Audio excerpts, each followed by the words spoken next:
Hola Sandra, ¿cómo estás? Una vez más nos encontramos en este ciclo llamado Empatía y como siempre, vos me sorprendés con tus invitados. Contame de la invitada que tenemos hoy porque me hablaste un montón. Te hablé un montón de Ana, sí, totalmente. Algo que pasó en la pandemia. Nació un libro. Qué lindo. Nació, sí, el libro de Ana. Las emociones se educan, paisajes emocionales de la experiencia educativa. Mira, eh, te lo digo con mucha emoción porque, bueno, por un lado, cuando te invitan a ser prologuista de un libro, esto es un honor. Y por el otro lado, porque, bueno, al ser prologuista me tocó leer bastante exhaustivamente el libro y te cuento que cada una de las páginas no tiene desperdicio, nos reta, nos desafía a repensarnos a nosotros en nuestras emociones y a la educación de hoy. Hace un recorrido por las emociones como la vergüenza, la culpa, el enojo, bueno, están todas y nos toca, ¿qué me pasa a mí con estas emociones? ¿Cómo se me manifiestan? Y sobre todo nos lleva a la importancia que tiene dar un espacio en las escuelas, en la educación, de este tipo de contenidos. Así Qué, que, qué- qué lindo, Ana. Un gusto de Sí, conocerte. igualmente. Estoy muy contenta de poder conversar acerca de estos temas bueno, que me apasionan realmente. Me parece bueno, el poder pensar, una de las cosas que me interesa es poner entre signos de pregunta si las emociones se educan o no se educan. La intención del libro por ahí tiene que ver con generar esta conversación en el que muchas miradas tengan lugar y donde no hay una respuesta única, nadie tiene la verdad con mayúscula, porque desde mi punto de vista, porque yo siempre lo dejo aclarado, que esta es mi visión, ¿no?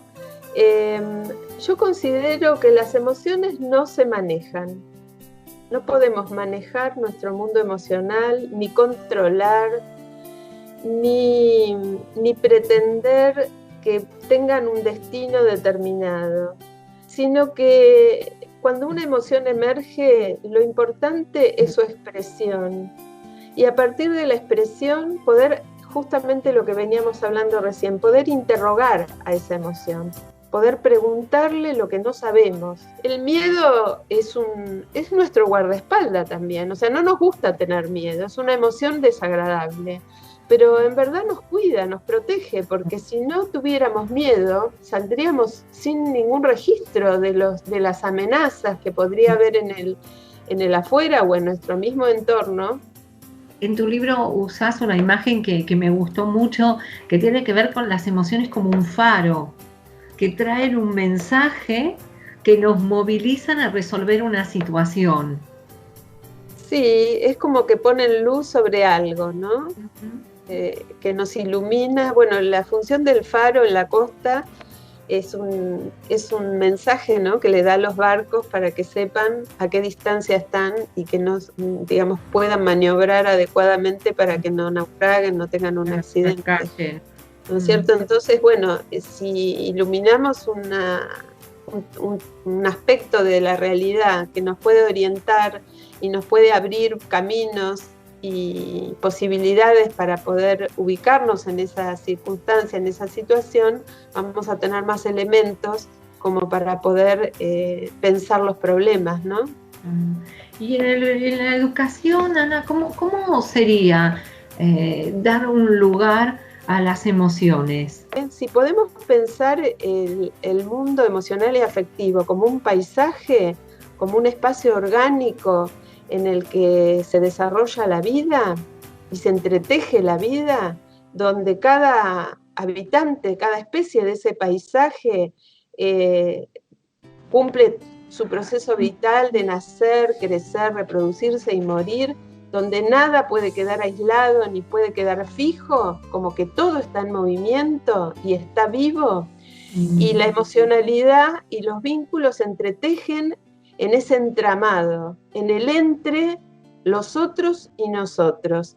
Y tomé una frase de Borges que me encantó, que habla del entre, ¿no? Sí. Porque Borges dice que el sabor no está ni en la manzana ni en el paladar, sino que está en el contacto de la fruta con el paladar. O sea, sentimos el sabor de lo que estamos comiendo en el momento en que entramos en contacto. Y ese entre es lo que determina los vínculos. Me gustó la palabra entre. A veces estamos buscando los espacios especiales. Sin embargo, lo que yo escucho, y creo que es lo que vos estás planteando, es como cambiar nuestra mentalidad, como se habla de paradigmas, como en esta situación que se abre en el aula, que se despliega, tener la posibilidad de estar como atenta a estas pequeñas señales, a estos faros.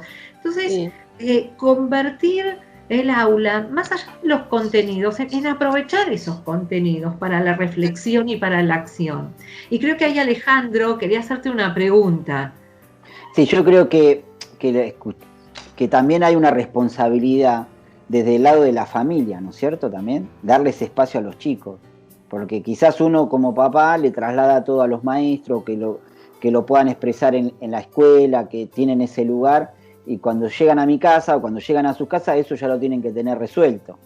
Pero muchas veces necesitamos nosotros tener nuestro tiempo para darle ese tiempo a ellos, ¿no? Sí, los papás aprendemos a ser padres sobre la marcha. Sí. Por ahí los docentes van y tienen cursos de capacitación y los papás, nada, ahí nace el bebé y ahí estamos lanzados a ser padres, y por ahí la experiencia que tenemos con un hijo no necesariamente es el desafío que nos propone nuestro siguiente hijo. Exactamente, y uno va construyendo, como hablaba de la diferencia entre relación y vínculo.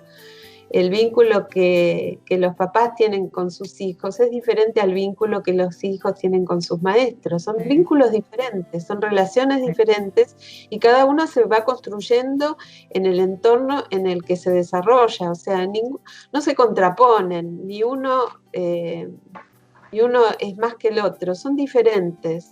Ana, este programa se llama Empatía. Sí. Y en tu libro vos hablas de la empatía, le dedicás un espacio junto con las otras emociones a hablar de la empatía. ¿Por qué no nos contás un poco?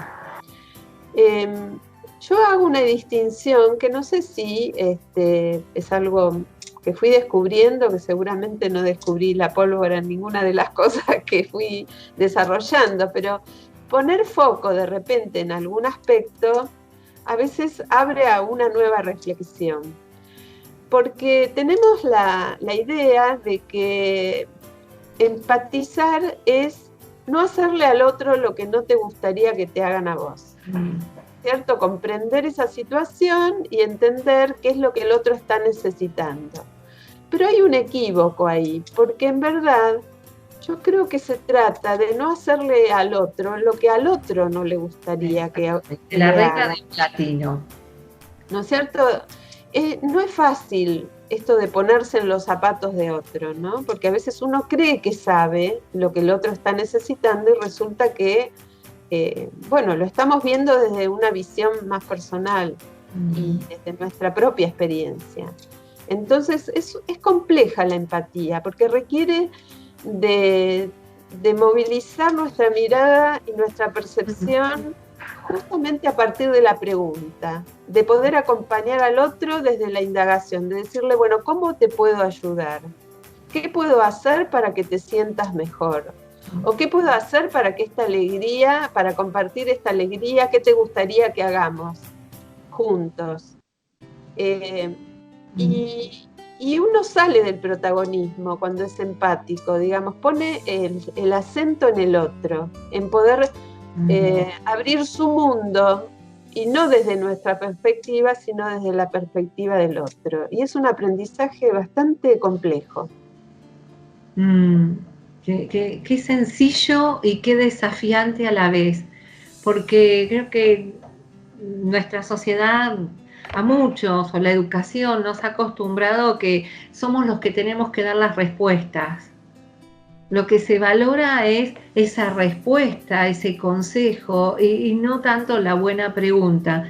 Que bueno, vos también sos coach y sabés que una de las cosas que nos entrenamos los coaches y una de las más difíciles es aprender a salir de contarle al otro nuestra opinión, de darle consejo, hacerle esa pregunta que le abra una perspectiva diferente.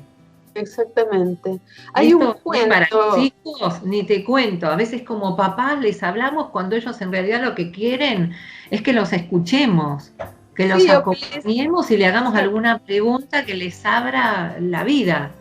Sí, exactamente. O que los abracemos simplemente. Sí, o que los abracemos y les hagamos sentir que estamos. Claro, qué lindo eso. Que pienso que se puede adecuar a esto que estamos hablando, que tiene que ver con la posibilidad de bailar con los problemas. Ay, qué lindo. Como raro, ¿no?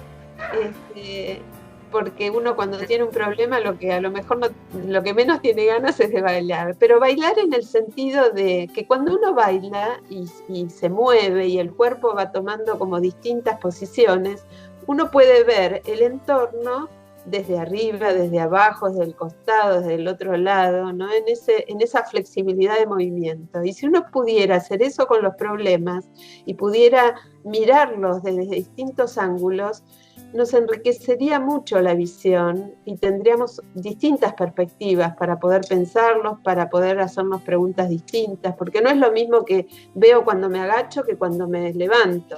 O sea, vemos distintos aspectos. Entonces, en ese sentido, me parecía interesante la idea de flexibilidad, de conversar desde el momento no solamente de exponer, sino también de escuchar, y de poder salir de esa conversación habiendo descubierto algo que no veíamos antes, ¿no? De nutrirnos, y en ese volvemos al ese intercambio, poder construir respuestas y preguntas también juntos, ¿no? Sí, hay algo que estuve tomando nota la verdad que cada cosa que vos ibas hablando te va despertando emociones y un montón de cosas va disparando cosas. Y me quedé con lo importante de la conversación, de tener una buena relación, la diferencia en la relación y el vínculo. Y al que nos está mirando ahora, ¿qué le decís? El que se siente identificado con un montón de cosas que estuviste hablando, de lo que es la empatía, de darle el tiempo y escuchar a nuestros hijos, y no sabe cómo arrancar. Mira, yo no tengo la receta ni la respuesta como para decirle al otro qué es lo que le va a resultar. Por ahí, en relación a lo que veníamos hablando, es la posibilidad de hacerse preguntas en primer lugar, de interrogarse, de reflexionar, de pensar con otros, de pensar en el espacio de la conversación como un espacio de construcción, como un espacio abierto, como un espacio de crecimiento también, porque si yo puedo escuchar algo que no había escuchado o no había pensado antes, me estoy nutriendo y estoy abriendo la posibilidad para que al otro le pase lo mismo. Y eso no se reduce solamente a la relación o al vínculo entre padres e hijos, sino en relación a todas las relaciones y los vínculos, ¿no? Es una postura o una posibilidad, una propuesta que tiene que ver más con la idea de proceso, de movimiento, de flujo, de tensiones, porque tampoco podemos pensar las relaciones o los vínculos sin tensiones y sin conflictos, porque serían vínculos que estarían como petrificados, hablarían más de relaciones terminadas o muertas, ¿no? Que no vibran. Entonces, bueno, la cuestión de vibrar, de estar en contacto con lo que nos pasa y con lo que les pasa a los que están con nosotros, y lo que nos pasa como sociedad, lo que nos está pasando en el mundo también, ¿no? Poder reflexionar y poder pensar en nuevas formas, digamos, de gestionar o de encarar los problemas, ¿no? Parece fácil, pero hay que enfrentarse No, con no todo es fácil. eso. No dije, en ningún momento dije la palabra fácil. No, por eso, uno de este lado lo mira. Tenemos que meter con nuestro propio mundo emocional para de ahí salir al otro, y ahí se nos mueve. Usaste la palabra vibrar. A mí me llevó a vibrar, movilizar, pero a veces esa vibración tiene una intensidad de movimiento sísmico. Y sí, a veces sí, a veces sí. Hay una, no sé si tengo un ratito más para contar algo.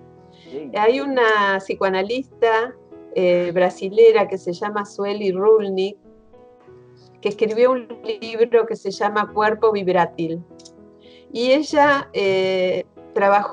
hizo sus desarrollos teóricos acerca de la experiencia de un artista plástico que durante la Segunda Guerra Mundial no pudo volver a su país de origen, a Suecia, y vivió en distintos países, en Estados Unidos, en Inglaterra, en Francia, bueno, en distintos países. Y que lo que él tuvo que hacer para poder enfrentar esas situaciones de desarraigo fue construir sus propios mapas, y los llamó los mapas mutantes, mapas que al no poder ubicarse con las señalizaciones de los mapas que traía tradicionalmente, con los que se movía en su ciudad natal y en las ciudades donde él no era un extranjero, bueno, la construcción de esos mapas las hacemos constantemente porque nos vamos constituyendo subjetivamente y socialmente a partir de esas señalizaciones, de esos juegos, digamos, que tenemos que inventar y reinventar para poder orientarnos en un territorio que a veces es conocido y a veces es desconocido. Entonces, bueno, volviendo a la imagen del bosque, ¿no? Y a la naturaleza, donde todo está vibrando, como decía recién Sandra, y donde nadie puede permanecer aislado, es donde se construye esa trama social, esa trama vincular, esa trama relacional de la que hablábamos, ¿no? Bueno. Entonces, bueno, y le devolvemos al tema de la afectividad su complejidad, porque al establecer esa dicotomía entre las emociones positivas y negativas, las buenas y las malas, que yo no coincido con esa terminología, al devolverle la complejidad y salir de esa dualidad de lo bueno, lo malo, lo individual, lo grupal, lo normal y lo patológico, digamos como que son como estándares como muy fijos, le quitamos toda la complejidad y toda la riqueza al mundo afectivo. Y entonces la propuesta también es eso, ¿no? Salir de las dualidades, de lo fijo y poder relacionarnos. Exactamente, es eso lo que vos decís, porque eso nos abre a la complejidad y a la diversidad de un mundo que muta, que está vivo, que cambia y que nada puede permanecer aislado. Todo tiene que ver con todo. Nos hiciste hacer un recorrido de cosas por paisajes, por emociones, por relaciones, conversaciones, y la verdad que muy grato escucharte. Bueno, muchas gracias, Alejandro. Esta escucha activa, ¿no? Esta posibilidad de abrir a la conversación en este espacio, la verdad que lo que ustedes hacen es muy necesario, y más en estos tiempos, ¿no? Que nos estamos comunicando a través de pantallas partidas, donde no nos podemos tocar, donde no nos podemos sentir respirando, y esa vibración se pierde en la pantalla, en una pantalla plana que no tiene otras dimensiones. Y bueno, podemos recobrar las dimensiones de nuestro mundo afectivo a través de las conversaciones y de todo tipo de acercamiento que esta realidad que es tan difícil nos permita. Es así, es un aprendizaje en todo sentido, porque hasta los mismos maestros hoy tienen que aprender cómo enfrentarse y cómo relacionarse a través de las emociones, como vos decís, a través de una cámara. Exactamente. Y hay que construir esos mapas nuevos ahora, ¿no? Sí, tal cual. Mapas que nos permitan como transitar este territorio de la manera que podamos. Bueno, Ana, muchas gracias por tu tiempo y la verdad que nos dejás con un montón de aprendizaje. Bueno, espero haberlos dejado con un montón de preguntas también, que es lo que me parece que abre más posibilidades para pensar. Hay una frase del libro que te la quiero compartir, te la voy a leer porque me parece que define todo el libro y que nos invita y nos desafía a conectarnos con nuestras emociones de una manera diferente, como padres, como hijos, como educadores, o sea, en cualquier ámbito de nuestras vidas. Somos navegantes en el mar de las emociones y estas, como brújulas, nos traen su mensaje y nos cuidan para no encallar ni naufragar. ¿Sí? La idea de navegantes y que nosotros de alguna manera vamos surfeando las olas, vamos aprovechando los vientos, los cambios de las mareas y de alguna forma tenemos un timón para ir dándonos cuenta qué nos proponen y cómo navegarlas, bueno, en función de nuestro bienestar, de nuestra calidad de vida y de los vínculos que queremos tejer. Cómo enfrentarnos a cada situación, ¿no es cierto? Exactamente, porque las emociones son faros. Sí. Que nos traen mensajes y creo que Ana lo que estaba diciendo es aprender a escuchar esos mensajes. Esa era la parte, justo te iba a decir eso, que bueno que se puedan quedar, lo que se engancharon con este programa es que se queden con esto, que puedan aprender a ver sus emociones y no tenerle miedo a esas emociones tampoco. Porque cuando nosotros nos enfrentamos, es ahí donde empiezan a generarse, como vos decías en un momento, a temblar, a ver un montón de cosas interiores. Pero esas emociones después despiertan un montón de cosas que nos ayudan a seguir creciendo y ayudan a nuestro vínculo, a nuestro círculo también, ¿no? Totalmente, Ale. Y mira, fíjate, Ana habló de los miedos. El miedo es una de las emociones más inteligentes que nosotros tenemos y que nos ayudan a la supervivencia. Vas a cruzar una avenida, no sé, Libertador, 9 de julio. ¿Qué te dice el miedo? Ojo, los autos, espera el semáforo, porque los autos vienen rápido y te pueden lastimar. Cuídate. ¿No? O cuidar a tu vínculo. Entonces son señales, luces amarillas que de alguna manera nos dicen, cuídate, pone un límite, descansá. Y a veces también creo que ese miedo, como lo que vos estás diciendo, lleva a que no nos enfrentemos, que no nos animemos a cruzar esa avenida. Capaz que decimos, no, esa avenida es muy ancha, no me animo, me quedo de este lado. Y bueno, quizás yo te preguntaría, Ale, los dos estamos emocionados hoy, ¿eh? Sí.